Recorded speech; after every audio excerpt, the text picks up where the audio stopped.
Então, o livro dos títulos, capítulo 18.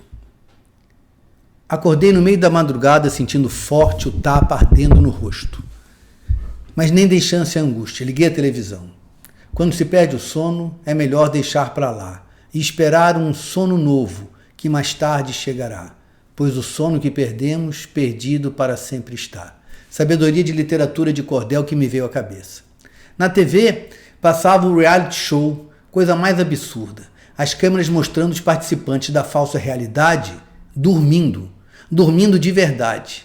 E eu reclamava sozinha. Grande programa para quem perde o sono ficar assistindo o sono bem dormido dos outros. E que prazer pode haver nessa contemplação de coisa nenhuma? O acontecimento mais emocionante da noite é alguém se virar na cama ou levantar para ir ao banheiro. A audiência deve ter, porque se não tivesse não estava no ar. Depois, reparando bem, eu percebi que os enquadramentos mostravam sempre a marca de algum produto. Havia uma publicidade sonâmbula faturando alto em cima da insônia alheia. E continuei praguejando em voz alta. Que solidão tão imensa pode existir que se sinta preenchida pela companhia eletrônica de um bando de gente dormindo? Talvez a audiência fique fisgada pela remota chance de alguém acordar e um outro alguém acordar também, e os dois serem assaltados por uma atração sexual noturna, repentina e incontrolável, e com alguma sorte o telespectador poderá assistir uma sombra fazendo amor com outra sombra. E essa vaga visão do ato sexual será mais excitante do que o filme erótico mais explícito, porque será vendida como um acontecimento real. É duro aceitar que alguém acredite.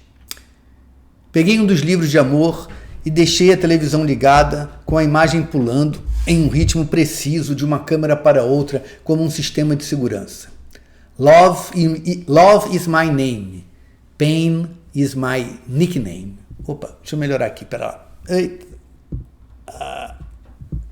Patrão não dá nem um cameraman para ajudar.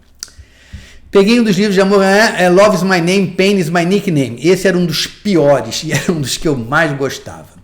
A história, tão simplesinha, logo foi me levando para o mundo encantado dos amores difíceis. As tensões do meu dia começaram a se distender, os olhos pesando. Mas quando eu ameaçava cair no sono, algo interrompeu o caminho, como se a rua do adormecer fosse, surpreendentemente, contramão. Mas a inquietação não revelou o seu nome. Retomei a leitura e o ciclo de relaxamento se reiniciou. Mas novamente, bem à beira do descanso, o mesmo sobressalto indistinto me roubou o sossego. O transtorno repetiu-se algumas vezes até que eu desisti. Larguei o livro e esperei a minha intranquilidade sair do anonimato. Obviamente, a brutalidade do que se passara no samba exigia a minha atenção merecida. Peraí. Vou espirrar. Ai. Nossa. Perdão. Vou dali. A história tão simplesinha foi logo me levando para o mundo encantado dos amores difíceis. As tensões do meu dia começaram a se distender, os olhos pesando, mas quando eu ameaçava cair no sono, algo interrompeu o caminho, como se a rua do adormecer fosse surpreendentemente contramão. Mas a inquietação não revelou seu nome. Retomei a leitura e o ciclo de relaxamento se reiniciou. Mas novamente, bem à beira do descanso, o mesmo sobressalto indistinto me roubou o sossego. O transtorno repetiu-se algumas vezes até que eu desisti. Larguei o livro e esperei a minha intranquilidade sair do anonimato. Obviamente, a brutalidade do que se passara no samba exigia a atenção merecida. Parei de fugir. Sentei-me na cama e escutei o que ela tinha a me dizer. A lembrança logo imediata à agressão, que se encontrava desbotada pela amnésia pós-traumática, começou então a restaurar-se e o afresco com a cena terrível emergiu na superfície da mente. O tapa me levou ao chão. A dor me cegou por um momento. Nenhum dos presentes interferiu. O álcool sumiu do meu organismo. O dono do morro se agachou ao meu lado e, com uma crueldade que não lhe custava muito exercitar, perguntou se eu queria subir com ele para dentro dos seus domínios e conhecer o verdadeiro amor bandido. Me segurou pelo rosto, perto a ponto de me beijar. E ninguém fez nada. Não tinham como fazer. Ele disse que eu não precisava ter medo, que ele só era ruim com quem merecia e que o problema do Brasil não é o crime cometido por pessoas como ele, crime previstos na lei. O problema do Brasil é o crime legalizado dos milionários que enriquecem à custa da exploração do trabalho dos outros. E esse crime é prática corrente na nossa terra há mais de 500 anos. A escravidão, vender e comprar gente, era uma atividade legal não faz muito tempo. O meu bisavô talvez tenha sido escravo do seu. E satisfeito com a oportunidade de cobrar de mim o passivo social brasileiro, fez um carinho no meu rosto e foi embora. Mas antes, fez questão de me alertar. Se manda do Brasil se tiver como, moça. Uma coisa muito grande vai acontecer. Brevemente. Amém. Eu ainda dava os retoques na recuperação daquela memória macabra quando um vulto entrou na sala da casa do reality show, onde antes não havia ninguém. A emissão sempre exibia o cômodo vazio, talvez para mostrar que o vazio é mais interessante do que gente dormindo. O vulto cruzou novamente a imagem. Eu não tive certeza, mas me pareceu que ele carregava alguma coisa na mão que poderia ser uma arma, mas não podia ser. A imagem pulou para os quartos onde nada acontecia. Nem um ronco se ouvia.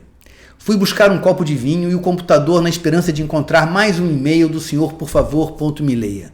Quem sabe o próximo capítulo da história, que ele sadicamente me enviava a conta-gotas, não acalmaria a minha noite. Quem sabe o próximo capítulo da história que ele sadicamente me enviava a conta-gotas não acalmaria a minha noite. Eu erro quando alguma coisa... Eu não lembro mais do livro que eu escrevi, já não lembro tanto. Eu estou lendo assim, de primeira, então alguma coisa que me surpreende.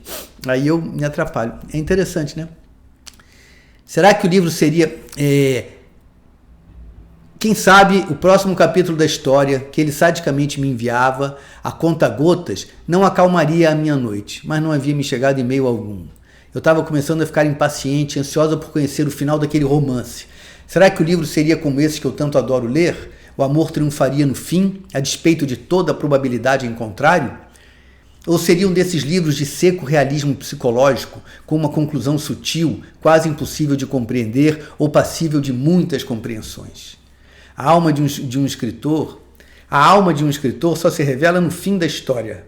Qual seria a verdade que as escolhas do meu amor revelariam sobre ele? Eu teria que esperar para saber. Mas quem disse que eu conseguia esperar? Antes que pudesse conter o impulso, enviei um e-mail ao misterioso senhor, por favor, me leia. Caro senhor, tenho lido seu livro com grande interesse. A Books for Everyone terá grande prazer em dar início às tratativas visando a publicação. O senhor já tem alguma ideia para o título? O que acha de nos encontrarmos pessoalmente para uma primeira conversa? Cordialmente, Constança, editora-chefe. A sorte estava lançada, e tão bem lançada que a resposta chegou imediatamente, como se já estivesse redigida, à espera de ser perguntada. O meu amor também tinha insônias. Acertei o encontro para o dia seguinte no endereço que ele forneceu. Estranhei que fosse do outro lado da cidade, longe dos lugares que costumamos frequentar. O meu amor devia estar me preparando alguma surpresa. O que seria? Despertei de afobação. O dia de amanhã me pareceu longe como uma eternidade e eu me lembrei de umas vésperas de Natal, de uns últimos dias de escola, de umas disputas de pênalti e comecei a quicar pelo apartamento excitada com a antecipação do desconhecido. Pedi que o senhor, por favor, me leia, me enviasse os capítulos finais do livro para que eu pudesse ler antes do nosso encontro. Mas ele disse que não poderia fazê-lo, pois o desenlace ainda estava em aberto. Ainda mais essa. Meu coração palpitava como de uma virgem. Voltei ao livro romântico em busca de alívio daquelas novas ansiedades. Mas o vulto com uma arma na mão, agora não havia dúvida, pude ver claramente que era uma arma, surgiu novamente na televisão.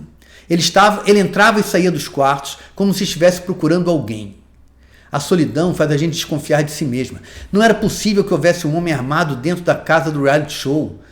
Devia ser alguma coisa combinada. Aumentei o volume da televisão em todo caso e descobri que eles sonorizavam a quietude da noite com uma sinfonia de rouxinóis eletrônicos. Que mau gosto! Mas fosse verdade ou mentira, o vulto armado capturou a minha atenção. Para o deleite dos anunciantes, eu seria mais uma consumidora querendo saber quem era o intruso. Hipóteses fantasiosas subiram pelas minhas costas como ervas daninhas. Seria o namorado ciumento de uma das competidoras? Ou um estuprador exibicionista? Ou seria um terrorista que detonaria a bomba atômica doméstica brasileira em cadeia nacional? A construção da paranoia havia iniciado os seus trabalhos. Que verdade haveria na ameaça em forma de conselho que o dono do morro havia me feito? Minha cabeça mudava de assunto sem pedir a minha autorização. Haveria algo se passando por trás da normalidade aparente? Algo que o cidadão comum não tinha o menor conhecimento? Enquanto eu vigiava o vulto no reality show, os meus pensamentos foram ficando soturnos e eu só conseguia pensar no pior do pior das coisas ruins que podem acontecer. Haveria um plano organizado por um suposto chefe supremo da bandidagem nacional que daria um golpe de Estado? Seria o vulto vagando pela casa parte desse plano maquiavélico? Eu me fazia essas perguntas ingênuas, mas com uma angústia sincera. O sofrimento é sempre real para quem o sofre. De repente, tive um ataque de pânico. Eu me senti ameaçada por um perigo indistinto e iminente. Será que havia uma catástrofe pendurada sobre o Brasil e o nosso sistema de defesa, ou melhor dizendo, o sistema de defesa da burguesia nacional não tinha sido capaz de detectar? Levantei-me para encher um copo de vinho, mas uma correria em um dos quartos do reality show me paralisou diante da TV. E os tiros se fizeram ouvir, nítidos como se ocorressem na casa em frente. A televisão não deixa de ser um vizinho, se pensarmos bem. Mas a imagem na tela não mostrava o crime. A emissão pulava de uma câmera para outra e a cena capital parecia estar acontecendo sempre fora do ar. De repente, me assustei com o meu próprio grito de horror. O vulto descarregava a arma no corpo de uma mulher já caída no chão. Ao fim dos 6 tiros, se dirigiu para o espelho, onde certamente sabia haver uma câmera, e disse, em close fechado para toda a audiência: "É o fim. Amém." E foi recarregar a arma. O programa saiu do ar, preto na tela. Não apareceu nem a logomarca do canal. Desde criança eu sempre tive certeza de que a tela escura na televisão era o prenúncio do apocalipse. Fiquei esperando a explosão atômica, mas ela não veio. Ainda bem, pensei, com medo de perder o medo e me entregar ao alívio. Não era possível. Eu tinha testemunhado um assassinato de verdade em um programa onde tudo é de mentira.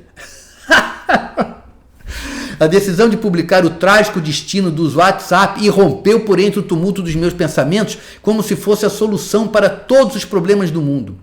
Procurei alguma notícia em outros canais. Nada. Procurei na internet. Nada. A página dos sites não se alterava. Nas redes sociais, todas elas, não encontrei nenhuma palavra sobre o assassinato no reality show. Seria uma encenação? Um golpe baixo para alcançar ainda maior audiência? Tive outro ataque de pânico. Eu queria falar com meu pai. Era patético, uma mulher adulta de 35 anos de idade, querendo o colo do pai porque estava com medo de um programa de televisão. Lembrei que meu namorado também estava em sono e decidi ligar para ele. Mas antes que eu terminasse de digitar o número, tocou a vinheta de alerta, alguma notícia urgente seria comunicada. Finalmente diriam alguma coisa sobre o massacre no reality show. Mas assim que o locutor apareceu com aquele ar grave e soturno, faltou luz. Tudo ficou às escuras.